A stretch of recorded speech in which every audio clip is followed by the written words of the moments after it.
La parole est à présent à Madame Marie-Christine Dalloz pour le groupe Droite républicaine.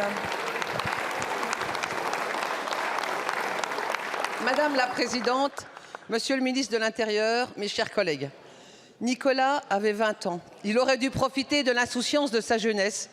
Il a été tué d'une balle dans la tête. Son décès fait ressurgir la tristesse, mais aussi la profonde colère que la France a ressentie lors de la disparition de Thomas à Crépol il y a un an.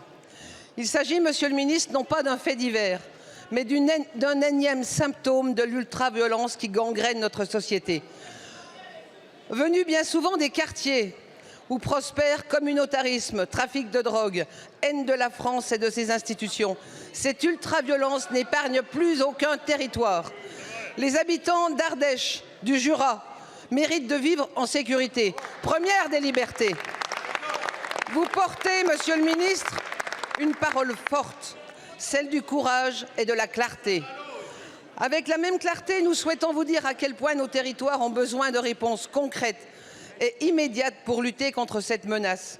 Oui, notre ruralité doit bénéficier d'un déploiement de vidéoprotection à des points de passage stratégiques.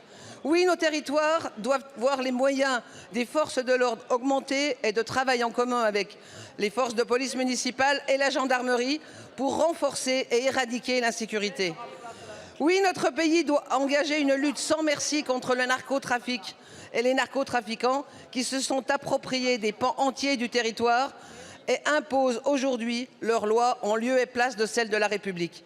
Oui, l'État doit renforcer son arsenal juridique à travers une grande loi contre le narcotrafic, avec notamment la création de magistrats spécialisés. Monsieur le ministre, quelle action concrète comptez-vous mettre en place afin de lutter contre cette violence qui tue nos enfants et gangrène nos territoires? Bravo.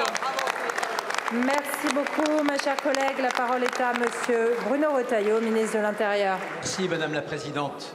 Madame la députée Marie-Christine Dalloz, au moment où je vous parle, il y a un enfant qui a 5 ans. Il est entre la vie et la mort. Il a reçu 2 balles dans la tête. C'est un autre drame, un nouveau drame, vous le savez, à Rennes, du narcotrafic. La commission parlementaire sur le narcotrafic avait parfaitement raison. Elle avait utilisé dans son rapport le terme de véritable submersion. Oui, nous sommes submergés.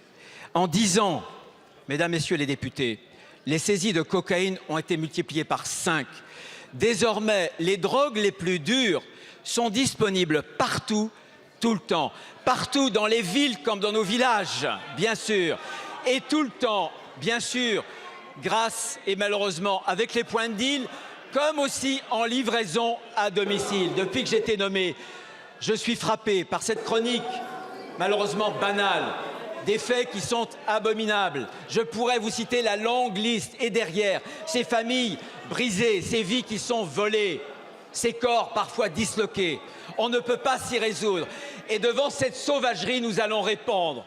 Nous allons répondre à la bonne hauteur, exactement comme la France, notre nation, a été en mesure de le faire il y a 10 ans, contre le terrorisme, avec des textes bien sûr, avec un arsenal législatif. Il faudra évidemment une meilleure coordination, les services de renseignement, une meilleure spécialisation de la réponse judiciaire. Il faudra aussi un certain nombre de moyens d'enquête, parce que sans cela, nous ne parviendrons pas à lutter contre la sauvagerie. Et vous savez, il s'agit d'une question non seulement d'hyperviolence, mais c'est devenu, écoutez-moi bien, c'est devenu une menace désormais existentielle contre nos institutions, contre la démocratie même. Et je ne doute pas, mesdames, messieurs les députés, que cette réponse et cette report, nous pourrons l'apporter tous ensemble de façon transpartisane. Merci beaucoup, Monsieur le ministre. Madame la députée. Oui, Monsieur le ministre, vous connaissez ces problématiques et chaque jour, depuis votre prise de fonction, vous les dénoncez. Vous le savez, autour de Laurent Wauquiez, les députés de la droite républicaine seront à vos côtés pour porter une action résolue de lutte contre la violence.